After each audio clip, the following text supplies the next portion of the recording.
yoqtirgan bu erkak na kuchi na obro'si bor. Hozir haqiqat haqida gapiryapman. Menda esa unda yo'q narsalar bor. Kuch, obro', pul, hamma narsa. Agar menga xo'p desangiz, uy, qimmatbaho mashina, hammasi sizniki bo'ladi.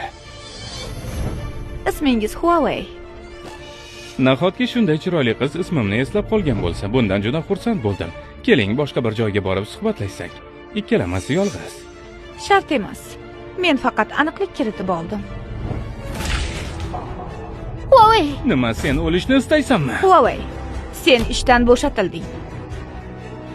Sen kimsan ki meni ishdan bo'shatasan? Bugundan boshlab mana bu qizaloqni ikkinchi onasi Chin Haoning xotiniman.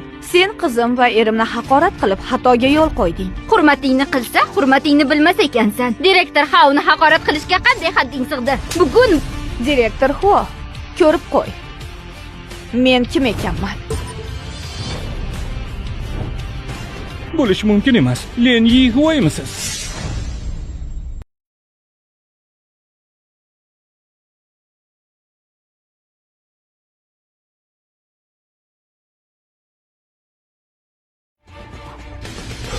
Len xonim, men sizni tanimay qoldim. Ovozingni o'chir. Narsalaringni yig'ishtirib bu yerdan daf bo'l. Nega? Gapimni qayta takrorlamasligimni yaxshi bilasan.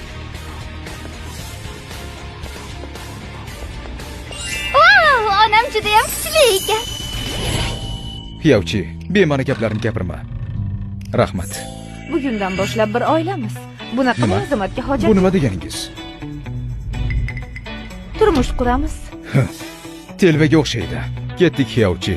Uyga qaytgach yana yegulik olib beraman. Ko'rinishingizga qaraganda xarakteringiz juda yaxshiga o'xshaydi.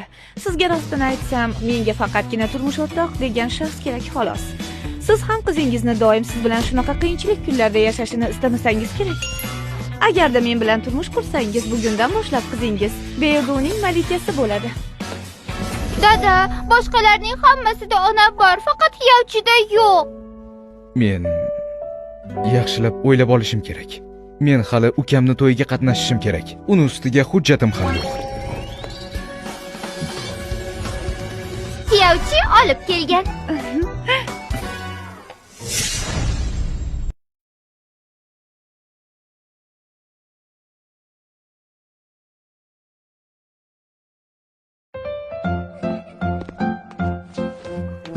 Endi xotirjamman. O'g'rilardan himoya qiladi-yu, uyni qo'riqlay olmaydimi? Kela qol. Hali ham o'sha gap. Bizni o'rtamizda faqatgina er-xotinlik maqomi bor xolos.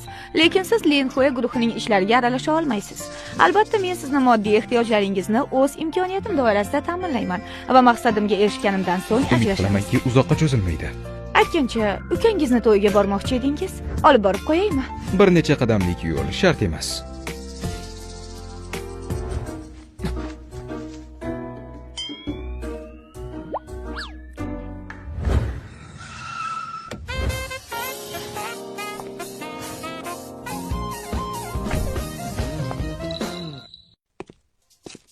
Yaxshiroq sovg'a tashkil qil va uni shaxsan o'zing olib borib topshir.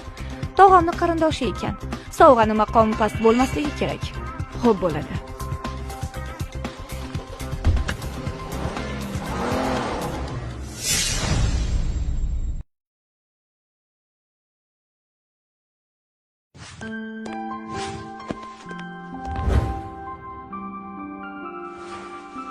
Yura qol.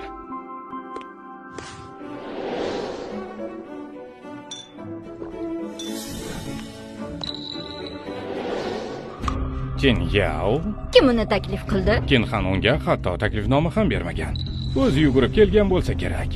O'zi ham juda ahmoqda. Uyda ovqat qilishga qurbi yetmay, uyalmay bu yerga tekinga yeb ichgani kelganini qarang. Bu ikki aka-uka.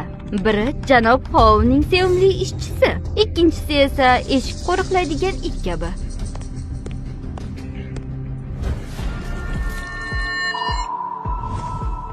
Jin Yao, bu yer seni joying emas. Kelin va kuyovni qarshi olinglar.